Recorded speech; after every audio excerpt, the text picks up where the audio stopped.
সকলের কাছে যাচ্ছেন অভয়ার মা বাবা সন্তানের জন্য সুবিচার আনার জন্য, আর আহ্বান জানাচ্ছেন প্রত্যেক সহনাগরিককে যেন তাদের লড়াইয়ে তাদের পাশে থাকেন, বিচারের দাবিতে পাশে থাকেন। এই জায়গা থেকে যারা প্রথম দিন থেকে অভয়ার জন্য আন্দোলন করেছিলেন, পথে নেমেছিলেন, তার সহকর্মীরা, জুনিয়র চিকিৎসকরা, তারা কি বলছেন শুনুন। এখানে ওয়েস্ট বেঙ্গল জুনিয়র ডক্টরস ফ্রন্টের পক্ষ থেকে আজকে অভয়ার জন্মদিন সেটা মাথায় রেখে কর্মসূচি হিসেবে আজকে ওর বাড়ির কাছেই আমরা এই অভয়া ক্লিনিক আজকে অনুষ্ঠান করছি এবং এখানে আশেপাশে অঞ্চলে যারা স্থানীয় বাসিন্দা তারা রোগী হিসেবে আসছেন এবং এটাই আমাদের প্রতিবাদের একটা ভাষা হিসেবে।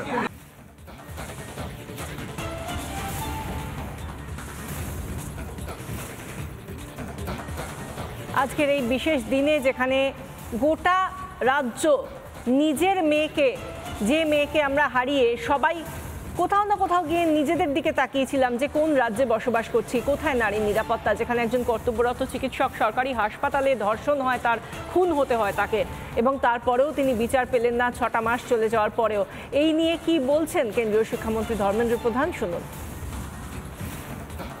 घटना बंगाल में हुई कई चीज़ों को वो सामने लेके आया।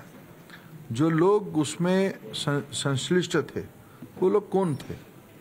जब सत्ता पक्ष की लोग, स्टेट पुलिस की हिस्सा उस जघन्य कांड में संश्लिष्ट होता है, तब इस प्रकार की घिनौना चेहरा चरित्र सामने आती है।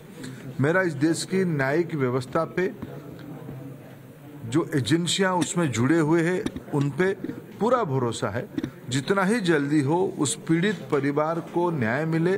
वो परिवार सिर्फ एक व्यक्ति और एक घर में सीमित नहीं रहा है, भारत की बेटियों के परिवार है, मेरे भी बेटी है।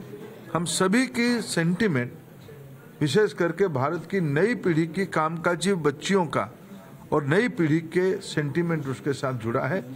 जल्द ही सारा विषय का प्रक्रिया पूरा होनी चाहिए, ये मैं भी अपेक्षा रखता हूँ।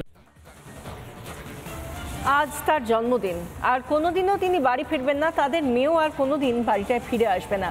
আজও তাঁদের বাড়িতে ছড়িয়ে ছিটিয়ে রয়েছে অভয়ার এক রাশ স্মৃতিচিহ্ন। ফুল ফুটেছে অভয়ার সাধের বাগানে, যে বাগান তিনি নিজে হাতে তৈরি করেছিলেন।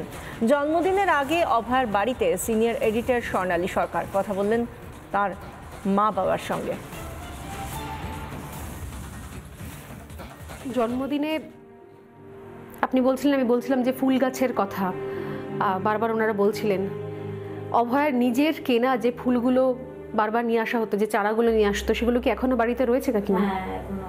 একবার দেখতে পারি আমরা ফুল গাছগুলো বাড়ির ছাদে? আমি বলছিলাম শুরুতেই যে বারবার করে যখন সবাইকে আহ্বান করছেন যে আরও একবার কোথাও প্রতিবাদটা হওয়া দরকার, কারণ বিচারটা এখনো বাকি রয়ে গেছে, ঠিক তখনই অভয়ার মা কাকিমা তিনি বারবার করে বলছিলেন যে ওই দিনকে অভয়ের নাম করে ফুল গাছ লাগান। অনেকবার অনেক জায়গাতে আপনারা শুনেছেন, বিভিন্ন সময়তে বক্তব্য রাখার সময় তারা বলেছেন। আর দেখুন অজস্র ফুল গাছ, এখানে বোগানবেলিয়া রয়েছে, আরও ছোট ছোট অজস্র ফুল গাছ রয়েছে, এবং এই গাছ ছাদটা জুড়েই ফুল গাছ। হাতেই আনা এগুলো, এই যে লিলি, ওই বেগনবেলিয়া সব নিজের হাতে, এগুলো সমস্ত নিজের হাতে নিয়ে এসছে। অর্কিড খুব প্রিয়, বাপি অর্কিড লাগাও, অর্কিড লাগাও, ও বাবা এনে অর্কিড লাগিয়েছে। ছাদের ধারে ঝুলছে অর্কিড। আর মনে হয় যে সত্যি সত্যি কেন বারবার ওনারা আবেদন করছিলেন যে ফুল গাছ লাগাবেন অন্তত একটা করে, এই ছাদে না আসলে বোধহয় সত্যি হয়তো আমরাও বোঝাতে পারতাম না। অন্যবার তো আরও বেশি, শীতকালে ফুল গাছ ভর্তি হয়ে থাকে শীতের ফুলে। ও দৌড়ে এসে ছাদে এসে, আগে মা আজকে নতুন কি গাছ লাগালে, আজকে কি ফুল ফুটলো, কলেজের ব্যাগটাও রাখতো না, আগে দৌড়ে ছাদে আসতো। এবার শীতের কোনো ফুল আমি লাগাইনি, শুধু এই গাছটা লাস্ট। ও আর আমি রাস্তায় হেঁটে হেঁটে, মা রাবার প্লান্টের একটা ডাল নাও না, এই লাল মাথাটা যদি তুমি বাঁচিয়ে রাখতে পারো, এই ছোট্ট এনেছিলাম, তাহলে দেখবে গাছটা বড় হয়ে যাবে। এখানে এই রাবার প্ল্যান্টটা, এই রাবার প্লান্টটা এত বড় হয়ে গেল কদিনেই, কিন্তু ও আর নেই আমার মধ্যে। দেখতে পারলো না যে লাল মাথাটা বেঁচে কত বড় হয়ে গেছে, বেঁচে থাকে যাতে। ছোট্ট ডালটা ছিল, মা এই লাল মাথাটা যদি তুমি বাঁচিয়ে রাখতে পারো, তাহলে দেখবে গাছটা বড় হয়ে যাবে। আমি তো এখন গাছটা দেখি আর ভাবি, মা তোকেই তো বাঁচিয়ে রাখতে পারলাম না, গাছটা তো কত বড় হয়ে গেল। সেই জন্যই বোধহয় অনেক ফুল গাছ শুকিয়েও গেছে। আর এই 6 মাস ধরে আর কোনো গাছ যত্ন করা হয় না। আমি গাছ দেখলেই বেশি কান্না পেয়ে যাওয়ার কথা মনে হয়। আমি আর যত্ন করি না গাছের। রাস্তার উপরে একটা জবা ফুল গাছ এরকম রাস্তায় হাত দিলে কড়িটা ছেঁড়া যেত। ও যদি বুঝতে পারতো যে আমি হাত বাড়াচ্ছি কড়িটা ছেঁড়ার জন্য, আমাকে মা তুলবে না, তুললে কিন্তু আমি বাড়ির লোককে ডেকে নিয়ে আসবো। শাসনেও ডাকতো আপনাদের ভীষণ। আমাদের অভিভাবকই হারিয়ে গেছে। বাবা শরীরে বাবাকেও কি বকা খেতে হতো? হ্যাঁ, বাবাকে খুব বকতো, ভীষণ বকতো বাবাকে। বাবাকে কি নিয়ে বকতো? ওষুধ ঠিক মতো না খেলে, টাইমলি খাওয়া দাওয়া না করলে, রাতে বেশি রাত পর্যন্ত না খেয়ে থাকলে। এখন বাবা ঠিকঠাক ওষুধ খাচ্ছে টাইমে? হ্যাঁ।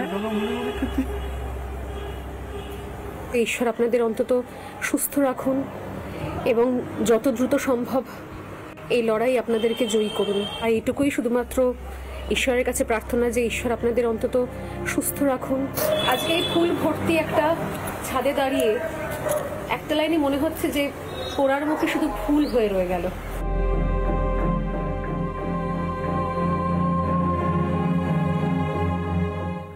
শুধু মানুষটা নেই, বরঞ্চ পড়ে রয়েছে একটা নাম, যে নামটা আমরা দিয়েছি অভয়া।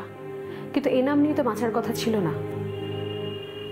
কথা ছিল সসম্মানে নিজের নাম এবং তার কাজ নিয়ে একটা লম্বা ইনিংস, একটা সুন্দর গৌরবময় আলোকিত একটা অধ্যায় তৈরি করার। এবং তারা বারবার করে আবেদন করছেন সেই জন্য আরও একবার আমাদের সবাইকে একসঙ্গে সরব হতে, নাহলে বিচারটা চিরকাল অধরা থেকে যাবে। ক্যামেরা ধ্রুবজ্যোতি এবং দেবুর সঙ্গে স্বর্ণালী সরকার, রিপাবলিক বাংলা। নানা ধরনের কন্টেন্ট দেখার জন্য লাইক করুন, শেয়ার করুন আমাদের ফেসবুক পেজ, সাবস্ক্রাইব করুন আমাদের ইউটিউব চ্যানেল। পাশাপাশি অন্যান্য ব্রেকিং নিউজের জন্য অবশ্যই চোখ রাখুন রিপাবলিক বাংলায়।